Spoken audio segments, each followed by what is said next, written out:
Andre, when you think about your legacy and everything you did in football to now have it go into the Hall of Fame, what does this mean to you? It's probably one of the best feelings I've had in a very, very long time. Just getting that knock at the door was very emotional, and it was just kind of a sense of closure to my career. Sometimes I always said I never ever thought of being a Hall of Famer, but to have that happen, it was a tremendous feeling. Andre, kind of a two-parter. I remember when Coach Kubiak came in, and after that first week of training camp, he said, "Man, this Andre Johnson guy, he works so hard." And he had compared you to some great ones, Hall of Famers, the work ethic.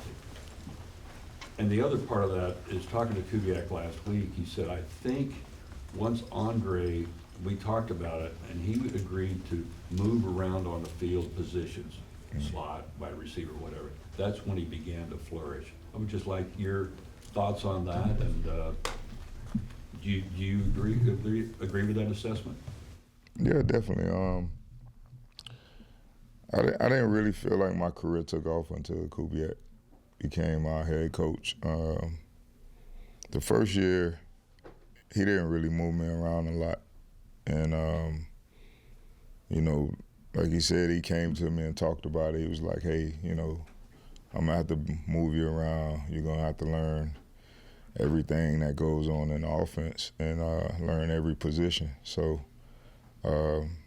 if you look at some games, there was some games I even lined up at fullback, and he would motion me out, of the backfield and things of that nature. So I really, I give Coach Kubiak a lot of credit because, he, I guess it was just something he saw, in me as a player, and it helped elevate my game. It helped take my game to another level. So I give Coach Kubiak a lot of credit. Andre, who is some of your inspirations growing up that you were able, during your playing days, able to, think about and kept you pushing and got you to the point to where you are now? Jerry Rice was my favorite wide receiver to watch. I tell people hands down he's the best receiver to ever play the game. Probably even could be mentioned as one of the greatest players to ever play. But I watched a lot of different players growing up. It wasn't just wide receivers. Marshall Faulk, Emmitt Smith, Barry Sanders was always my favorite running back. Dan Marino to me is, I know he hadn't won all the Super Bowls, but to me, he's my favorite quarterback to ever play the game. So there was a lot of people I watched just growing up, and to be now sitting in the room with those guys is it really hit me just going to the luncheon and being around all those guys. Andre, what are the feelings that you have when you think back to draft night and you're sitting there with your mom, you're able to hug her as soon as the announcement's made, Chris knocks on the door, she shrieks, you're able to hug her as soon as that happens. What do those things, those moments and her mean to you? It's great. She's been right there from the start, from Little League to now. She's been right there. Never. I don't even think she's missed a game, from Little League all the way up to I retired. So she's been right that whole time. She's been there to experience everything, and I'm glad she got to experience that. I know it really meant a lot to her. I'm sorry. Your former teammates, this was an emotional announcement for them and a night for them. What was it like to share them, and what does their never wavering support kind of mean to you as you kind of share this with those guys? Man, it's been crazy. I probably had about probably about 500 text messages. I literally just finished the last little bit yesterday. But, you know, I at least wanted to respond to everybody. But, I mean, just being around the guys, you know, I haven't got to see a lot of my teammates. I've seen J. Joe. Since I've been back, I got to see D'Amico right after it was announced at the honors. And, man, the emotion is crazy. Like, the dude's so excited, you know. Like, when D'Amico saw me, he just hugged me and, you know, he was like, man, this lasts forever. Like, you know, you did it. And, man, it's a great feeling.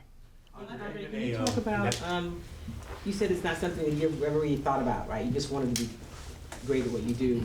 What do you think made it so emotional, you know, for something that you had never really thought about growing up? What is it that took it to that? You don't, I've watched a lot of people get that knock at the door. And, you know, when you watch it, it's just like, sometimes you question, you like, I always think of the one knock I always think about is the Jimmy Johnson, when they surprised him on Fox. And, you know, and Jimmy Johnson is my favorite coach, and he couldn't talk. So I'm just like, damn, like that has to be a great feeling, like, you know, to be surprised like that, and, you know, for him not to be able to even talk. And when I got it, I mean, Chris Carter, me and him, we go way back. You know, he was a guy who, you know, he came to watch me at the University of Miami. And at the time, when I met Chris, I wasn't even playing. I was sitting behind Santana Moss and Reggie Wayne, but I was playing special teams. And I don't know what it was he saw with me just running down on kickoffs and punts and stuff like that, but he was just like, man, you're going to be a real special player. So when I got to knocking, I opened the door and I saw him. He was sitting there in his gold jacket. I just was like, man, like, I mean, if you saw the knock, like, I just turned away and, you know, walked off. But I just was in disbelief, like I couldn't believe it. So. You're an ambassador for the city of Houston and the Texans, obviously since the day you got here. What does it mean to you to be the first Texan to get that gold jacket? It means a lot. I don't think this was only just for me. I think this was for the whole city of Houston. It's for the organization. I mean, just hearing people talk about, I mean, grown men telling me that they were crying, you know. Having people to tell you, like, you know, that God gave us a superhero here in Houston. You know, those are things that you don't even realize, you know, how people look up to you or you playing a game can affect, you know, a city. So it's been I'm still trying to take it all in, but it's been a great experience so far. Andre, two-part question. Number one, have you had a chance to really just take it all in, reflect back from day one when you first started playing football? Number two, your mom said that she used to run up and down the sideline when you were scoring touchdowns. Do you remember that when you were in Little League? Yeah, that her running up and down the sidelines, that was an every weekend thing. You know, during football season. The play, one of my best friends, the play against Jacksonville, when I ran the screen in to win the game, he told me after the game, he was like, man, your mama ran all the way. He was like, she just ran through the seats, like she ran all the way to the end zone with you. So that's something that she's been doing since I was a little kid. And I always can, like, you know, hear her voice, you know, from the sideline, especially in Little League. But and it's just been like I say, I'm just like, I tell people, they ask me like, how does it feel? I just feel like I'm on a cloud right now. Like I don't think anything can make me mad. Can you describe the emotions that go into sitting in that hotel room, waiting for that knock, and what that's like? To be honest, well, the knock was at my house, so it wasn't in a hotel room. Now it's about, they do it differently now. They come to the house, so it's the whole setup of it was crazy. My agent, Kennard, he gave me some bogus story about him putting me in his will to take care of his son, if something happened to him. So he gave me this whole story, and he was like, man, I'm gonna come up, me and my wife gonna come over to the house on Thursday. So I was just like, cool, like I'll be at the house. And he was like, well, we need 2 witnesses there to see you sign these papers. So I was like, all right. He was like, I'm gonna have your mother and brother be those 2 witnesses. So my brother just had a baby, my nephew, on December 16th, and we're sitting in the house. He was like, the lawyer's plane is running late. So I'm like, whatever, like I don't really care about all that. Like we can sign these papers and, get this over with. So I took my nephew outside. I'm just walking around the pool, and he tells my brother to come get me from outside, to come in the house. So I'm assuming that I'm coming in the house to sign some papers and they can go on about their business. And there's a knock at the door, and he was like, can you grab that? So I walk around. I'm in the kitchen, and I walk around and look at the front door, and I see a camera. But I can't see who's actually standing at the door. I could tell there's somebody standing there, and I can see him in a gold jacket, but I can't see his face.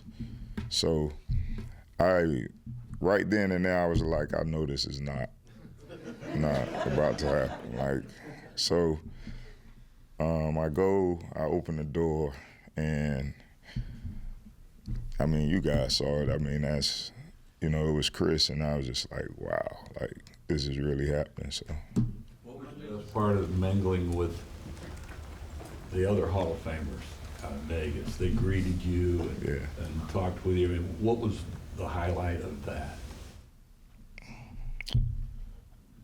To be honest, I didn't say much. I didn't really say much. I was standing with Marshall Faulk, Isaac Bruce, Darryl Green, Champ Bailey, and it's funny, man, like to hear. So they was talking about when Champ Bailey and Darryl Green, and I think Deion Sanders was there at the time. They were all in Washington, and they was playing against the greatest show on turf, and they were still arguing about it. But I'm sitting there just listening to it. Like, it's like to hear those stories, and it's still competitive, like, but, like they say, we're all on the same team now, but I got to meet Mean Joe Green. And, even though those guys are so, a little bit older, they're very welcoming. They really realize the things you've accomplished throughout your career. So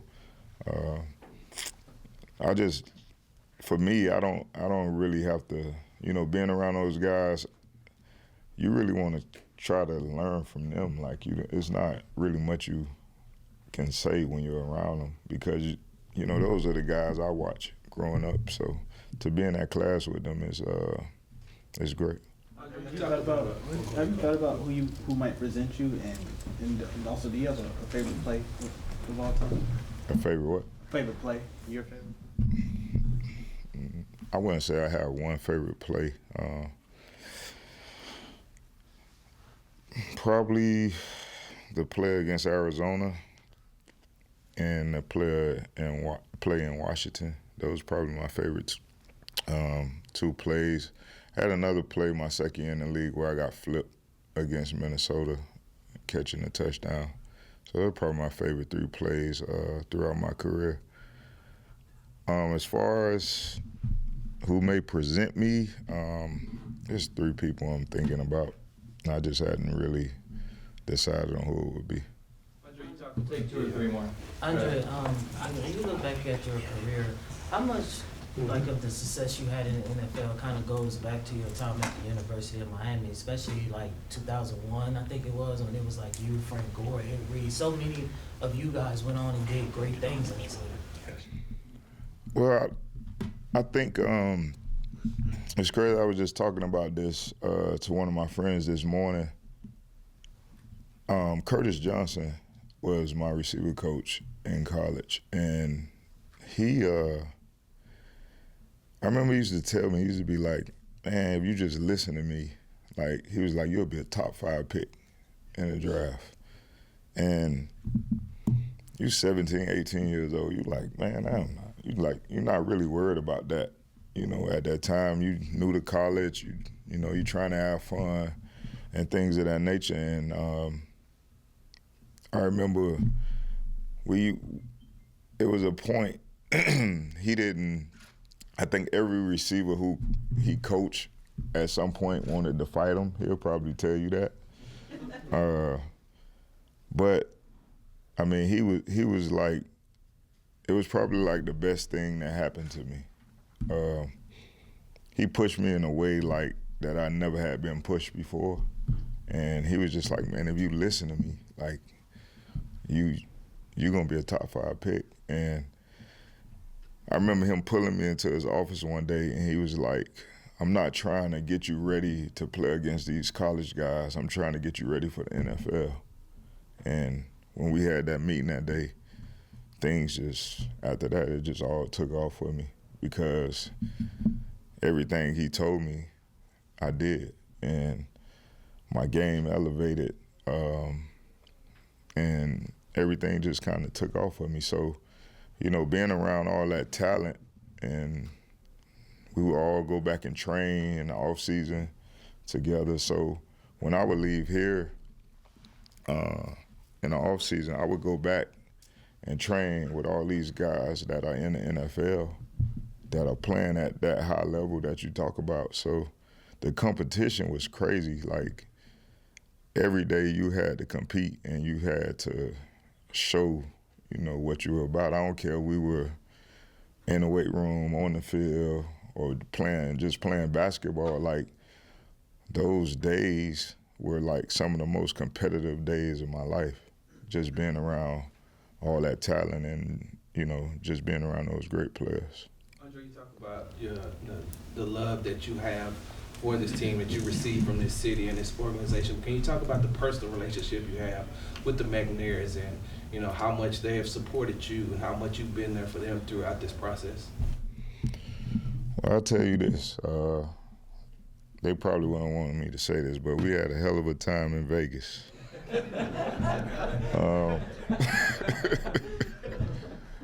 Nah, they've been great. It's been a great ride. It's been a great ride, man. I remember going to Miss McNair's house and informing her that I made it. To just how happy she was, and even her, like, she was just like, we're not just partying for one day, we're gonna party all year. Like, she was so excited, she was so happy. But what they've done for me and my family, you can't really repay that. Them taking a chance on me, a young 22-year-old guy, and me being able to do what I've done for the organization. I know that they appreciate it, and they let me know. that they do, and just them telling me how happy they were, and we had some emotional moments too. So it was just a great feeling to have them there and experience all this with me. That being said, you've been a finalist the last 3 years, so either the last 2 years, had you gone in, this team would have been in an entirely different spot, so down. For you to go in when they're where they are, for D'Amico to be there, Will, CJ, there's focus on the team. Did that mean something more to you? Well, I think it was just perfect timing. The first two times that I was a finalist, to be honest, I know I wasn't getting there. I didn't, to be honest, I didn't really, I wouldn't say care, but I just didn't really think about it as much. The crazy thing is, the night before I got the knock, me, Cal, and Hannah and Travis were at the Rockets game, and I remember Cal asking me, he was like, "Do you think you got a good shot this year?" And it's so funny how everything just kind of happened. I told him, I said, if it's a year for me to go in, it's this year. And he was like, "Really, you think so?" And at that time when I told him that, he already knew. That I found this out later, but he already knew that I was going in. But I don't know, it was just something about this time around. I don't know, I could just feel it. Like, I was like, if it's a time for me to go in, it's this year. So. What do you want to say directly to the fans who've encouraged you since the beginning and who want to see you in person in Canton? Well, to be honest, I already told people in Canton that they better get ready, because Houston's going to show up and show out. So, but just the love I've received from this city and the fans, it's truly been great. It's been a fun time, and I know that they are super, super excited, for this to be happening. And I can't wait. I can't wait to see what happens in Canton, because I know, and I hear it. I could be in a grocery store or wherever, and all you is, if they let you in Canton, we're coming. So I know it'll be a lot of people there, and I know it'll be a great moment for everybody. Kim, last one. Hey, Andre, I know that family's important to you. Can you talk about what your daughter thought about you getting in the Hall of Fame?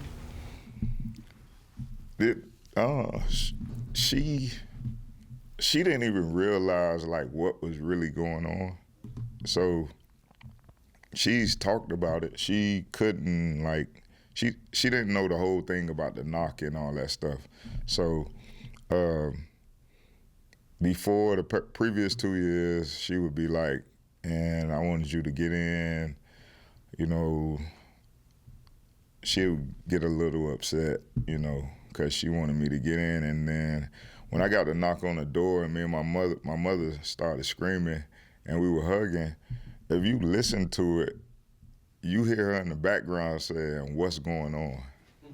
She was like, "What's going on? Like, why are all these cameras here?" Like, she had no clue. So then my mom told her, that I had made the Hall of Fame, and she was like, "Really?" Like, and that was a good moment for her and my mom. But for her to be there to experience that, I actually took her to Vegas also. So she got to experience everything, because a lot of kids don't get to experience that, So that's something that she'll always remember for the rest of her life. Thank you, Andre. Thanks, Andre.